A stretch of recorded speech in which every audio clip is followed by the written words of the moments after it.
बड़ी खबर से शुरुआत कर लेते हैं। बंगाल में सनातनी नारे लगाना एक कथावाचक को भारी पड़ गया। हिरण्यमय गोस्वामी महाराज पर जानलेवा हमला कर दिया गया। उन्मादियों ने जबरन उनकी जटाएं काट दी। धारदार हथियार से उनके ऊपर हमला किया गया। पश्चिमी मेदिनीपुर में कथावाचक हिरण्यमय गोस्वामी पर यह हमला हुआ। जय श्री राम गौ माता की जय बोलने पर यह हमला किया गया। बीजेपी के आईटी सेल के प्रमुख अमित मालवीय ने ममता बनर्जी पर सवाल उठाए हैं। तस्वीरों के साथ, जो तस्वीरें आपके टीवी स्क्रीन पर हैं, इनके बाल काट दिए गए, इनके ऊपर हमला किया गया। वजह सिर्फ एक कि ये कथावाचक हैं और इन्होंने जय श्री राम और जय गौ माता के नारे लगाए।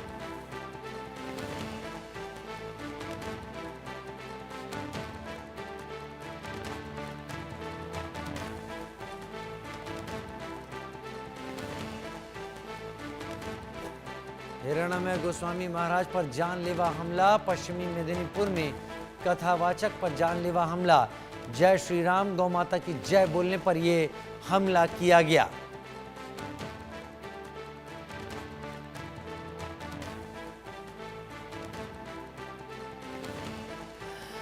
तो बीजेपी के आईटी प्रमुख अमित मालवीय ने एक्स पर इस घटना का वीडियो साझा करते हुए लिखा, मैं पश्चिमी मेदिनीपुर जिले के धर्मपुर गांव में भागवत वाचक हिरण्यमय गोस्वामी महाराज पर हुए जघन्य हमले की कड़ी निंदा करता हूं। उनके गले में फंदा डालकर धारदार हथियार से उन पर जानलेवा हमला किया गया और उनकी पवित्र जटाओं को जबरन काट दिया गया। एक भागवत वाचन के दौरान ममता बनर्जी की तृणमूल कांग्रेस से जुड़े कुछ लोगों ने मांग की थी, भारत माता की जय, हिंदू सनातन धर्म की जय, गौ माता की जय और जय श्री राम जैसे नारे नहीं लगाए जाने चाहिए। इसका हिरण्यमय गोस्वामी जी ने पालन करने से इनकार कर दिया और इसके बाद उन पर यह जानलेवा हमला किया गया।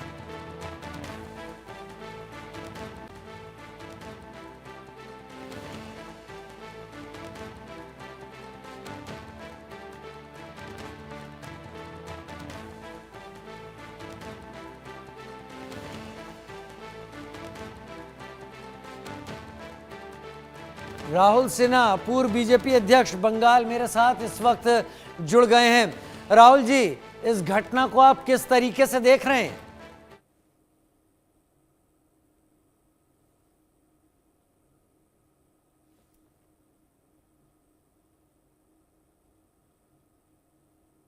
उन्होंने ईद का मंच में खड़ा होके सीधा जय श्री राम नारा राम नवमी का खिलाफ बोलते हैं और बार बार दंगा दंगा दंगा दंगा करके चिल्लाते हैं। तो ऐसा सिचुएशन जहां पर होगा, पश्चिम बंगाल में जय श्री राम नारा से ये लोग हमला करके एक दंगा का परिवेश बनाना चाहते हैं, चीफ मिनिस्टर जैसे चाहते हैं ऐसे। तो इसीलिए इसके खिलाफ हम लोग आवाज भी उठाएंगे और कार्रवाई होना चाहिए पुलिस और प्रशासन का जरिया से। जो पश्चिम बंगाल में क्या जय श्री राम नारा नहीं दे सकते, जो उनका भावुकता है, उनका विश्वास है, उस विश्वास का नाम नहीं ले सकता है। इसका स्पष्टीकरण ममता बनर्जी को सीधा देना पड़ेगा और मैं कानून से दरखास्त ही करूंगा, जो जल्द से जल्द जो दोषी है, जो लोग हमला किया, उस हमलावर के ऊपर जोरदार कार्रवाई करे और कड़ी से कड़ी सजा का बंदोबस्त करे। राहुल जी, आपको क्या लगता है कौन? राहुल सिन्हा, पूर्व बीजेपी अध्यक्ष, पश्चिम बंगाल, हमारे साथ इस वक्त जुड़े हुए थे। कड़ी कार्रवाई की मांग कर रहे हैं पश्चिम बंगाल सरकार से और आरोप भी लगा रहे हैं कि भागवत कथा के दौरान जय श्री राम गौ माता की जय ये नारे लगाने से मना किया गया था।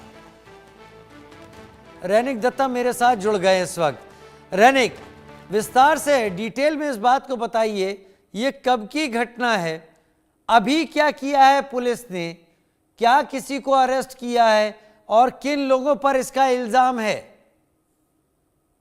देखिए, ये घटना पश्चिम मेदिनीपुर का धर्मपुर गांव का है। पश्चिम मेदिनीपुर का धर्मपुर गांव में हिरणमय गोस्वामी के ऊपर जो हमले का घटना, ये कल रात को 3 बजे यानी एकदम माझ रात में ये हमले का घटना घटाया गया है। जैसे कि हिरणमय गोस्वामी के साथ जो लोग थे उसी टाइम पर उनकी तरफ से कहा जा रहा था कि भगवत कथा वो खत्म करने के बाद वो जब घर लौट रहे थे, उसी टाइम पर हिरणमय गोस्वामी को बहुत सारे मॉब ने घेर लिया था, जिसमें करीब 15 से 20 लोग उसमें शामिल थे। और उसके बाद हिरणमय गोस्वामी को थ्रेट देने लगे वो लोग, और हिरणमय गोस्वामी को थ्रेट के साथ साथ ही उनको कहने लगे कि जय श्री राम और उसके साथ भारत माता की जय, इस तरीके का जो नारा है वो नारा नहीं लगाया जाएगा, पश्चिम मेदिनीपुर में इस तरीके का नारा नहीं चलेगा, इस तरीके का बयानबाजी जब चल रहा था, उसी टाइम पर हिरणमय गोस्वामी उनका बात मानने के लिए राजी नहीं थे। और उसी टाइम पर हिरणमय गोस्वामी के ऊपर 7 से 8 लोग हमला कर बैठे। उनके हाथ में अस्त्र भी थे, उनके तरफ से धारदार अस्त्रों को इस्तेमाल करते हुए हिरणमय गोस्वामी के ऊपर हमले का घटना घटाया गया है। हिरणमय गोस्वामी का जो जटा है उनको भी काट दिया गया है, हिरणमय गोस्वामी को रास्ते में फेंक कर पीटा गया है, ऐसा कहा जा रहा है। और बीजेपी की तरफ से भी दावा किया जा रहा है कि हिरणमय गोस्वामी के ऊपर ये जो हमले का घटना, इसके पीछे कारण है क्योंकि हिरणमय गोस्वामी की तरफ से जब भगवत कथा पढ़ा जा रहा था और उसके साथ साथ ही वो जब किसी अनुष्ठान में जाते थे, उसी टाइम पर जिस तरीके का नाराबाजी वो करते थे, यानी जय श्री राम का नाराबाजी और उसके साथ भारत माता की जय, इस तरीके का बयान उनकी तरफ से जब दिया जाता था, इस तरीके का स्लोगन जब उनकी तरफ से उठाया जाता था, उसका विरोध करने के लिए टीएमसी की तरफ से उनके ऊपर हमला किया गया है। सिर्फ यही नहीं, बीजेपी की तरफ से और भी दावा किया जा रहा है कि सामने ही रामनवमी आ रहा है और रामनवमी में पश्चिम मेदिनीपुर और पूर्व मेदिनीपुर दोनों जगह में एक बड़ा रैली निकलने वाला है। और उस रैली का लीड पश्चिम मेदिनीपुर का जो धर्मपुर गांव है, उस धर्मपुर गांव का जो रैली निकलने वाला था, उसका लीडरशिप भी ये हिरणमय गोस्वामी के हाथ में ही था। उनके ऊपर ही जिम्मेदारी था कि उसमें जो राम नवमी के दिन जो जुलूस है वो जुलूस को निकाला जाए, तो इसीलिए उनको टारगेट किया गया था। और टीएमसी का जो कार्यकर्ता है उनके तरफ से ये हमले का घटना घटाया गया है, ऐसा बीजेपी की तरफ से दावा किया गया है। फिलहाल हिरणमय गोस्वामी को तमलुक जो हॉस्पिटल है उस हॉस्पिटल में भर्ती रखा गया है। उनका सिचुएशन अभी क्रिटिकल है, ऐसा डॉक्टर की तरफ से कहा जा रहा है। उनको कोलकाता का कोई प्राइवेट हॉस्पिटल में शिफ्ट किया जा सकता है, ऐसा लीडर ऑपोजिशन शुभेंदु अधिकारी की तरफ से दावा किया गया है। शुभेंदु अधिकारी आज रात को ही पहुंचे थे तमलुक हॉस्पिटल में, उधर जाके हिरणमय गोस्वामी के जो तबियत है वो उसका मॉनिटर किए। और उसके बाद शुभेंदु अधिकारी की तरफ से भी कहा गया कि हिरणमय गोस्वामी को कोलकाता में प्राइवेट जो हॉस्पिटल है उस जगह में शिफ्ट करने के लिए जो बंदोबस्त वो बीजेपी की तरफ से किया जा रहा है। मगर सवाल दूसरी जगह पर है कि ये पूरा घटना को लेकर पुलिस की तरफ से कार्रवाई क्या किया गया था, क्योंकि कल रात 3 बजे के बाद ये जब घटना घटा था, वो घटने के टाइम पर उस जगह में कोई पुलिस मौजूद नहीं थे। मगर उस घटना के बीत जाने के करीब 20 घंटे हो चुके हैं, मगर अभी तक पुलिस की तरफ से इस घटना में किसी को गिरफ्तार नहीं किया गया है। ऑफिशियली पुलिस की तरफ से कहा जा रहा है। अच्छा, ये पूरा रैनिक, पिछले साल भी रामनवमी के जुलूस को लेकर पश्चिम बंगाल में ऐसे ही हालात पैदा हुए थे। हाँ, एकदम ही देखिए, पिछले साल भी अगर देखा जाए तो रामनवमी के जुलूस के ऊपर हमले का घटना भी घटा था। हावड़ा, श्रीरामपुर, बहुत सारे जगह से रामनवमी के जुलूस के ऊपर हमले का घटना घटा था। रामनवमी को लेकर बहुत सारे जगह पर जो सिचुएशन बिगड़ भी गए थे। और अभी भी रामनवमी को लेकर जो टेंशन वो अभी से ही चालू हो चुका है बंगाल में, क्योंकि आप देखेंगे पिछले 1 हफ्ते के अंदर पश्चिम बंगाल का 3 जगह से कम्युनल वायलेंस का जो खबर वो रिपोर्ट हुआ है। उसमें जिस तरीके से दार्जिलिंग भी शामिल है, यानी नॉर्थ बंगाल में भी जिस तरीके से कम्युनल वायलेंस का घटना घटा है, पूर्व मेदिनीपुर, पश्चिम मेदिनीपुर में भी जिस तरीके का घटना घटा है, वैसा ही घटना मालदा में भी घटा है। यानी 3 जगह से अभी तक जो कम्युनल वायलेंस का रिपोर्ट सामने आया है। और उसके साथ साथ ही रामनवमी का जुलूस को लेकर जो पॉलिटिकल चर्चा वो भी चालू हो चुका है। और एक चीज और बताइए रैनिक, ये जय श्री राम के नारे से पश्चिम बंगाल में इतनी दिक्कत क्यों दिखाई पड़ती है?